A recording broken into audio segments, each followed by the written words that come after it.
Assalamualaikum anak-anak semua. Selamat datang pada pembelajaran yang menyenangkan hari ini. Kali ini kita akan membahas materi tentang peristiwa dan tokoh-tokoh di sekitar proklamasi. Kalian semua pasti udah gak asing kan dengan peristiwa proklamasi? Tapi kalian tahu gak sih ada beberapa peristiwa yang terjadi di sekitar proklamasi loh. Simak pembahasan materi ini secara baik-baik ya. Berikut terdapat 4 petunjuk penggunaan media pembelajaran. Yang pertama yaitu peserta didik diharuskan mempunyai akun pada portal rumah belajar. Yang kedua, peserta didik login untuk mengakses video pembelajaran yang telah diberikan linknya oleh peneliti. Yang ketiga, peserta didik diharapkan menonton serta menyimak video pembelajaran yang disediakan. Dan yang terakhir, peserta didik menjawab soal post-test yang terdapat video pembelajaran di kertas selembar berupa jawabannya saja.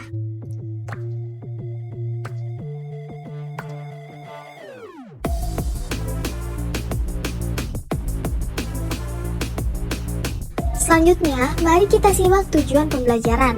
Yang pertama, melalui penjelasan pendidik, diharapkan peserta didik memahami materi peristiwa dan tokoh-tokoh di sekitar proklamasi dengan benar.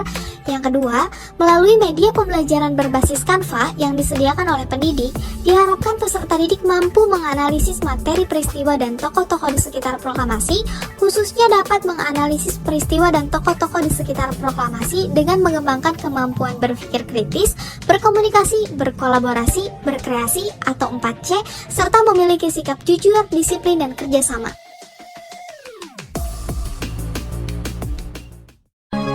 Proklamasi.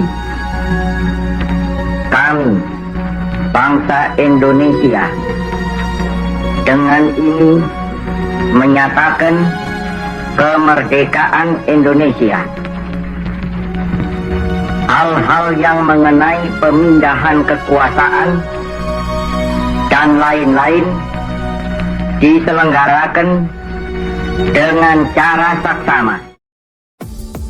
Nah, materi pertama yang akan kita bahas mengenai pembentukan BPUPKI. Mungkin dari kalian udah gak asing nih sama yang namanya BPUPKI. Dan BPUPKI ini terbentuk pada tanggal 1 Maret 1945 dengan Jepang mengumumkan pembentukan Dokuritsu Junbicho Sakai atau Badan Penyelidik Usaha-Usaha Persiapan Kemerdekaan Indonesia yang biasa kita kenal dengan BPUPKI, yang memiliki tugas untuk menyelidiki hal-hal penting yang berhubungan dengan berbagai hal yang diperlukan untuk kemerdekaan bangsa Indonesia. BPUPKI ini juga memiliki tugas untuk merancang undang-undang dasar yang akan dipakai sebagai konstitusi tertulis jika Indonesia merdeka. Nah, tujuan dibentuknya BPUPKI adalah untuk mempelajari dan menyelidiki hal-hal penting yang berhubungan dengan pembentukan negara Indonesia merdeka atau mempersiapkan hal-hal penting mengenai tata pemerintahan Indonesia merdeka.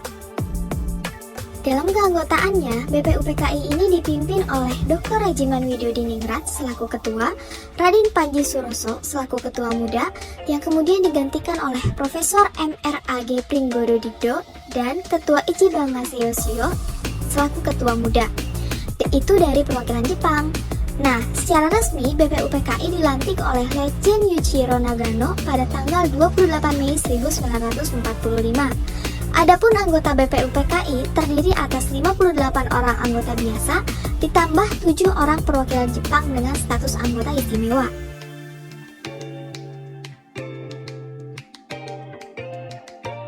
Nah, selanjutnya kita akan membahas mengenai usulan dasar negara Indonesia Merdeka yang diungkapkan oleh 3 tokoh utama.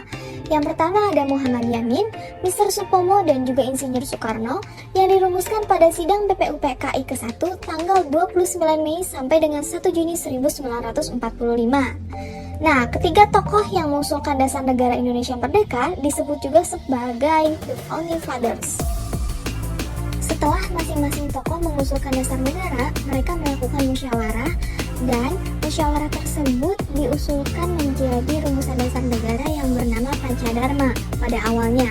Namun, menurut ahli bahasa, Pancadharma kurang sesuai sehingga Pancadharma tersebut dirubah menjadi Pancasila. setelah pengusulan rumusan dasar negara, Pancasila tidak langsung disahkan. 9 perumus dasar negara sekaligus anggota BPUPKI ditunjuk sebagai Panitia 9 yang bertugas untuk menampung berbagai aspirasi tentang pembentukan dasar negara. Kemudian, pada tanggal 22 Juni 1945, Panitia 9 berhasil merumuskan dasar negara yang disebut dengan Piagam Jakarta atau Jakarta Charter. Nah, anak-anak semua, selanjutnya kita akan membahas mengenai pembentukan PPKI. Nah, PPKI ini terbentuk pada tanggal 7 Agustus 1945 atas persetujuan Komando Tertinggi Jepang, yaitu Jenderal Terauchi. PPKI dalam bahasa Jepangnya yaitu Dokuritsu Chunbi Rinkai, dan Soekarno diangkat sebagai ketua, sedangkan Muhammad Hatta bertindak sebagai wakil ketua. Nah, PPKI ini mulai bekerja pada tanggal 9 Agustus 1945, yang tugasnya ialah menyelesaikan soal-soal yang berhubungan dengan kemerdekaan, terutama mengenai Undang-Undang Dasar yang rancangannya telah ada dan akan diserahkan kepada PPKI untuk diterima dan disahkan. Untuk keanggotaannya sendiri, PPKI ini berjumlah 21 orang, namun kemudian atas usul Soekarno, panitia itu ditambah lagi sehingga jumlahnya menjadi 27 orang termasuk ketua dan wakilnya.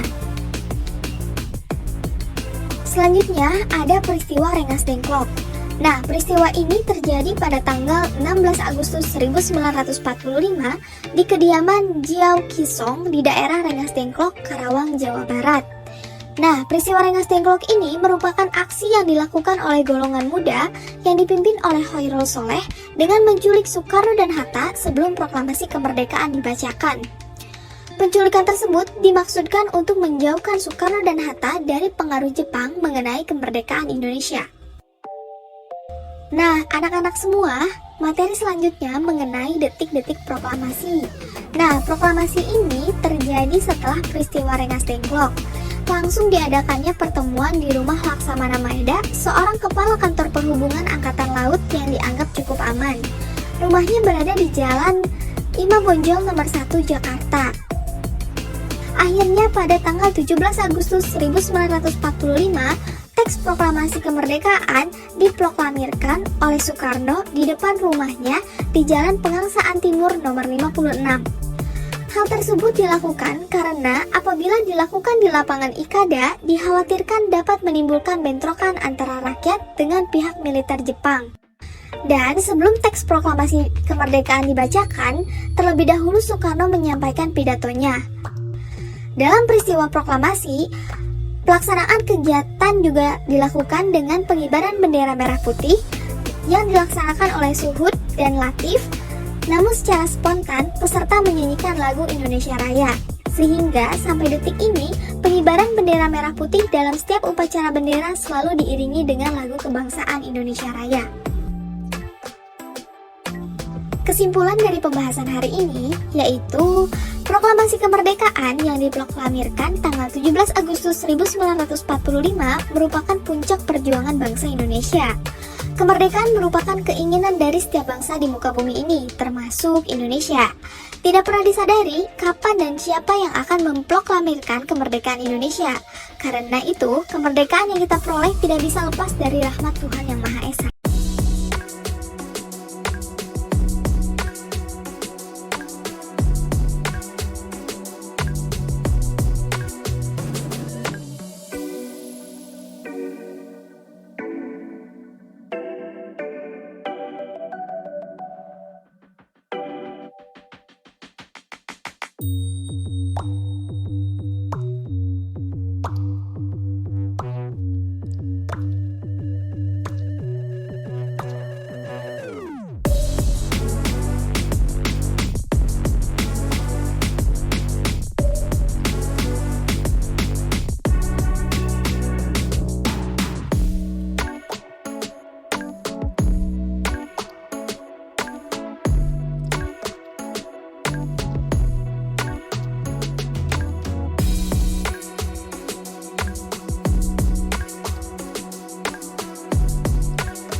Nah, tidak terasa ya kita sudah di penghujung materi.